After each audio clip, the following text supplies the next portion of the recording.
Hello, and welcome to the Career.Place webinar. My name is Gabe Gurman. I am the co-founder and COO of Career.Place.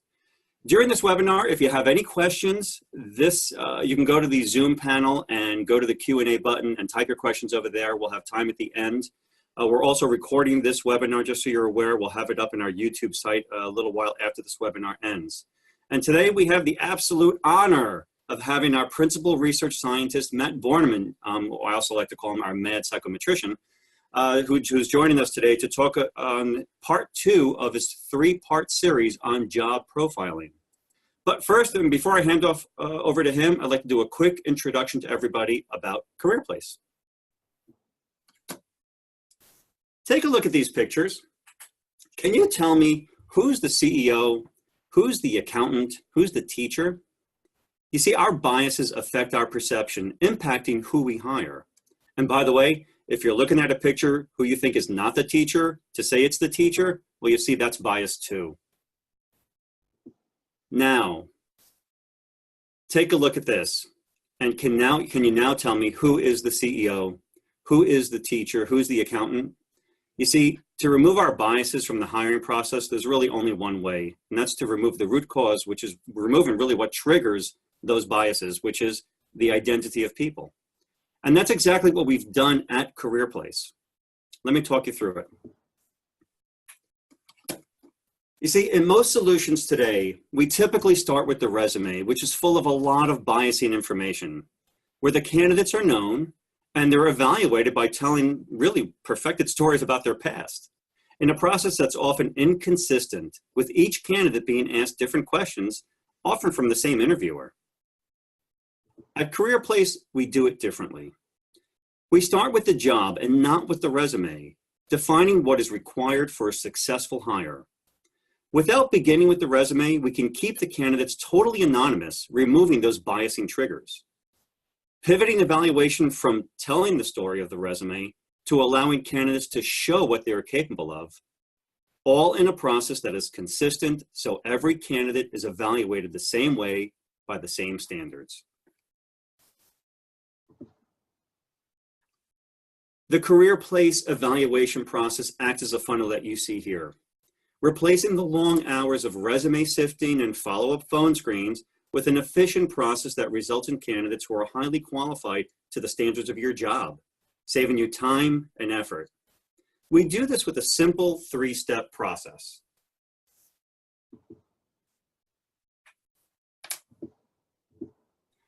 All candidates will go through the first stage of this process, called the qualify stage. This is where we make sure that the candidate meets the needs and the requirements of the job by the employer. We'll ask the candidate questions about, are they willing to work at a certain location, make sure the travel requirements are being met. And if they pass all those basic questions, we will give them a soft skills assessment to make sure they have the basic foundation to do the job. For the candidates who pass through that qualify stage, they're immediately taken to the demonstrate stage, where they can answer questions around challenges or just basic questions around the job itself to demonstrate that they can do the job. And for the ones who pass that last stage, that second stage, they go to the show stage. That's the 3rd stage in the funnel you see here. This is typically where the candidate will answer questions around culture and fit. Questions such as, tell me your greatest accomplishment and why. Tell me why you'd like to work here. Questions like that. For the ones who pass that last stage, those are the ones who end up on the far right in the highly qualified candidates. This is the point where you're allowed to first reveal the candidates to unlock their information, such as their name, contact information, resume, and social media information. So at the end of the process, you'll have confidence that the candidates you bring in objectively meet your qualifications, so you hire the best candidates for the job. But how can you be sure your process is resulting in the best candidates?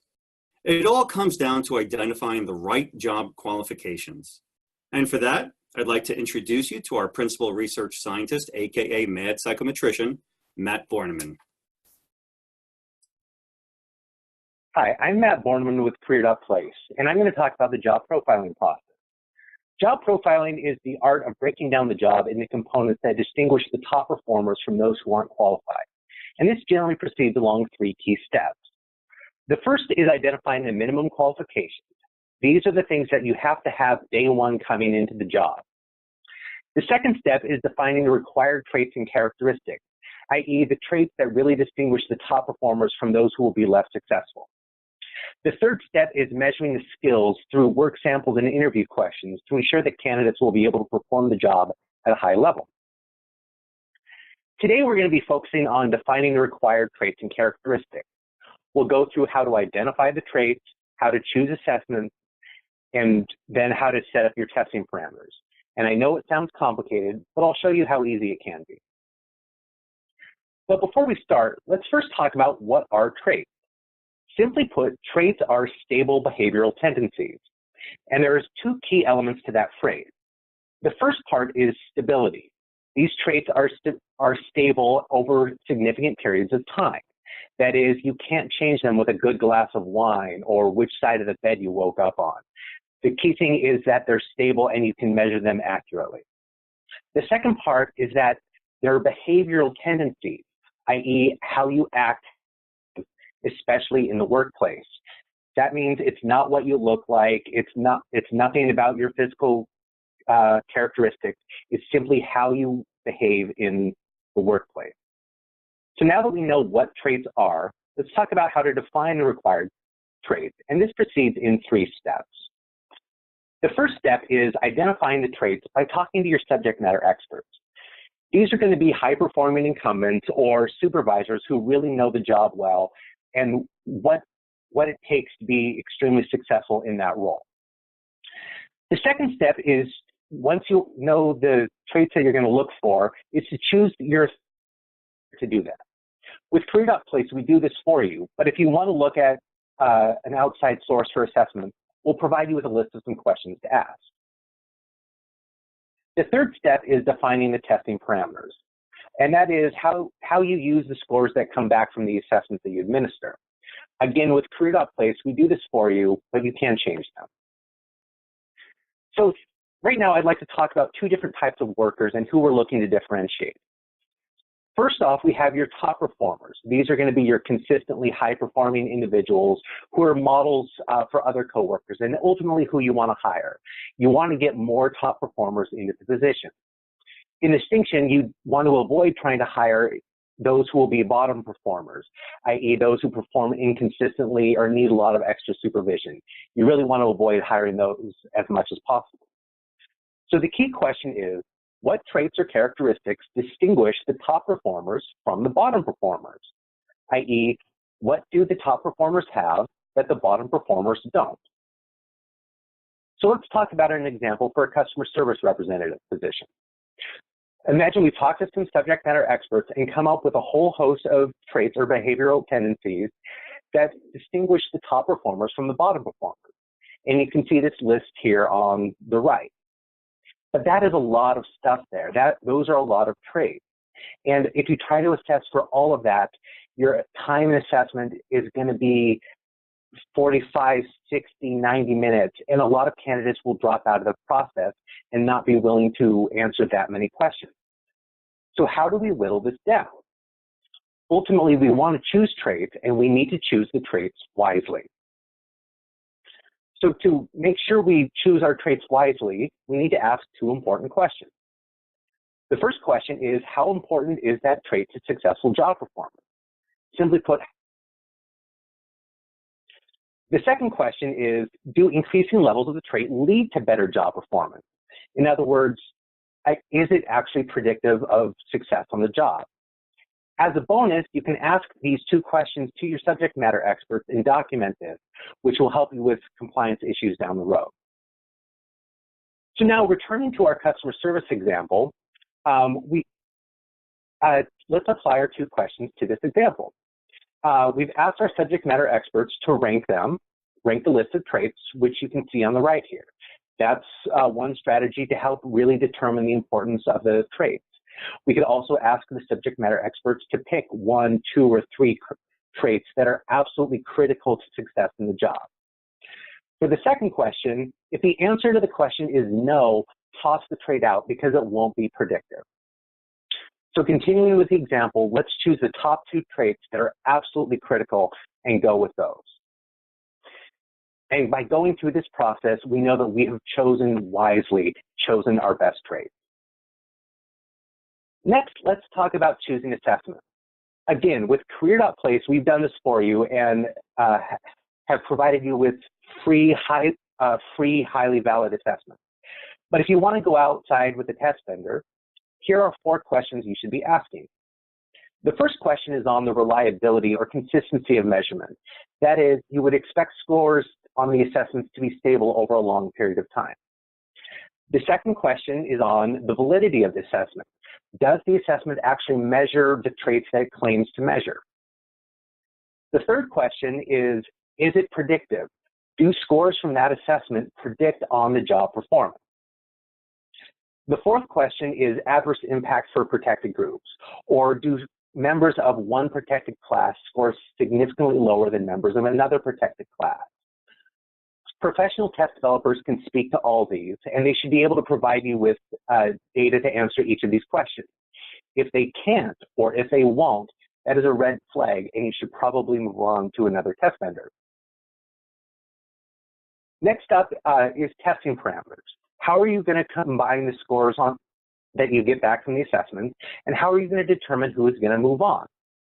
Returning to our customer service example, imagine you have 50 applicants to the customer service position with scores on cooperation and scores on detail orientation. How are you going to combine those scores? How are you going to determine who's going to move on in the hiring process? With Career.Place, we've set this up for you with fantastic defaults that will get high-quality candidates moving on. But if you would like to talk about setting up some advanced options, please contact me and I'd be happy to talk you through it. So today we talked about defining the required traits and characteristics for the job. This webinar will talk about how to measure the skills to make sure that only the best candidates who will be highly successful on the job move on. Up next, I'd like to take you through a Career.Place demo, and we'll show you how to get assessments set up on our website. Now remember our 3 steps from earlier, identifying the traits, choosing the assessments, and defining the testing parameters. Well, with Career.Place, we've done steps 2 and 3 for you, so you don't have to think about those. We've even helped you with step 1. So let's take a look at our site. Once you are looking to set up your qualifications, click the Assessments tile in the bottom right. That brings up this screen. You can see a list of traits on this screen, and these come pre-sorted in terms of importance to the position. These have been rated on importance by national subject matter experts about the customer service representative's position. And you may find some slight differences between this list and your organization, so you are able to configure these. But know that these have been pre-sorted for you, so our default options will be good for you. So to turn on the assessment, simply click the Load Recommended Settings button at the top of your screen. Once you do that, you'll see that cooperation and attention to detail pop up. They are selected, and you're done. That's it. It's that simple. At this point, you can hit Save, and you have configured assessments for your position. Another thing I want to point out, and that is time in assessment. You can see at the top right of your screen that these 2 traits would be about 15 minutes of assessment time, and that's very reasonable for a customer service position. But if you start adding additional traits, you're going to see that time go up. And the more time in assessments, the fewer candidates you are likely to see going through your hiring process. Hit Save, and you can come back to the main menu. You can see in the bottom right that we have configured assessments. On the top left there, you can see the total time in the qualify stage. And in the top right, you can see the total time for the entire selection process. So pay attention to those numbers, and good luck getting some great candidates coming through. So thank you. I'm Matt Borneman with Career.Place, and I'd now like to open it up to some questions.